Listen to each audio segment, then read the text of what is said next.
They say that a single wave cannot turn the tide of an entire ocean.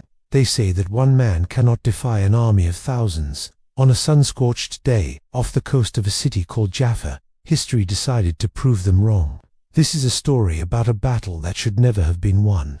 A testament to the fact that the size of your army matters far less than the size of the fight within its leader. It begins at the end of a long and bitter war. For years, the forces of the Third Crusade, led by the formidable King Richard I of England, known to all as the Lionheart, had clashed with the grand armies of the East, commanded by the brilliant Sultan Saladin. The conflict had bled both sides dry, leaving them in a weary stalemate. A fragile peace had been negotiated. King Richard, his duty done, was finally preparing to sail for home. The wind was at his back, and the thoughts of his distant kingdom were a bomb on his soul. But peace is a delicate thing, and the ambition of great men is a powerful storm. Sultan Saladin, seeing the Lionheart's ships preparing to depart, saw one last opportunity to shatter the morale of his enemies. He would not break the treaty, but he would bend it until it snapped. He unleashed his forces on the coastal jewel of Jaffa, a city held by Richard's men. His logic was sound. By the time the news reached the king, he would be too far away to return, and the loss of the city would be a final, humiliating defeat for the departing Crusaders. Aboard his royal vessel, King Richard felt the pull of home. His war was over.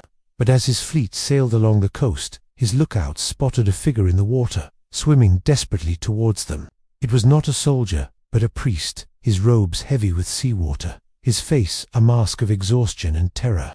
Hauled aboard, he gasped out the terrible news with his last reserves of strength. Jaffa had fallen. The garrison was captured, and Saladin's army, 7,000 strong, was now looting the city, drunk on their easy victory.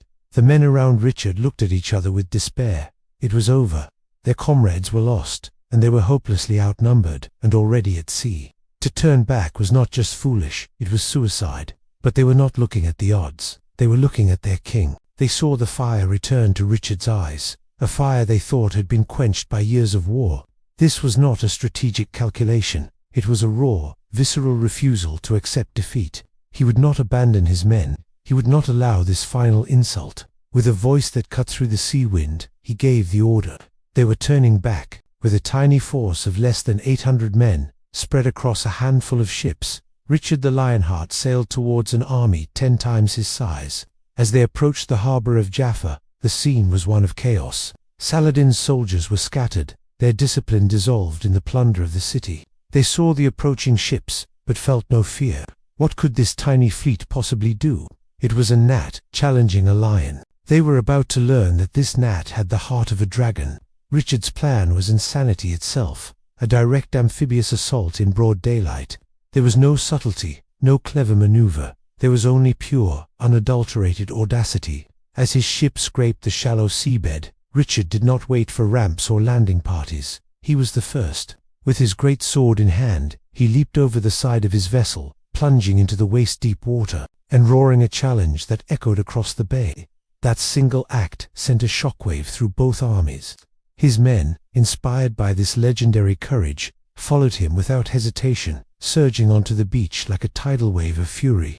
The enemy, stunned by the sheer madness of a king leading a charge from the sea, froze for a fatal second. That second was all Richard needed. He had turned their greatest advantage, their numbers, into a weakness. The looters were too spread out, too undisciplined to form a cohesive defense.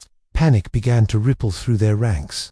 From the ships, a coordinated volley of crossbow bolts rained down upon the shore, providing cover and adding to the confusion.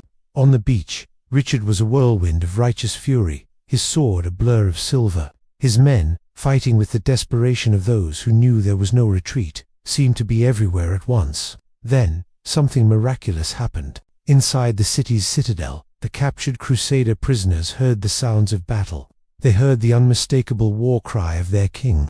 Hope, a force more powerful than any steel chain, surged through them. They overpowered their few guards, armed themselves with fallen weapons, and burst out of the citadel, attacking Saladin's army from within.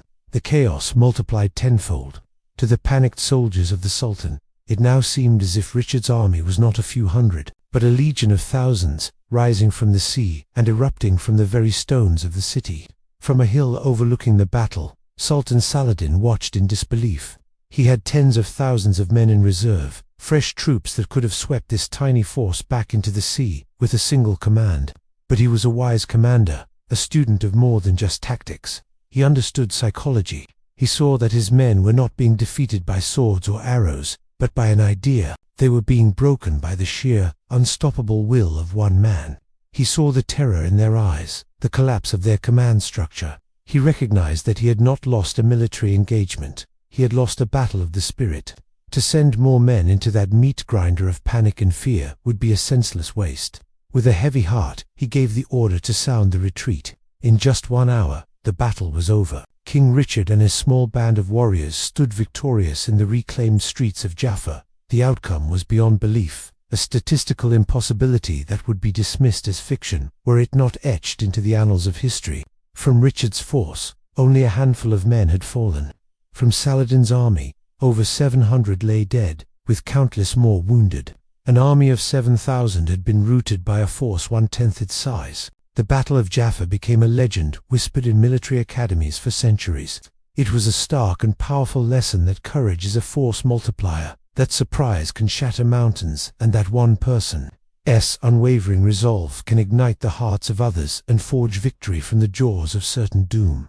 So when you face your own battles, when the odds are stacked impossibly high and the voices of doubt tell you to turn back, remember the story of Jaffa. Remember that your true strength is not measured in numbers, but in the depth of your conviction.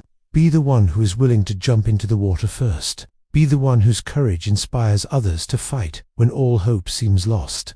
For it is in those moments, when you choose to defy the impossible, that you don't just win a battle, you become a legend. Thanks for watching.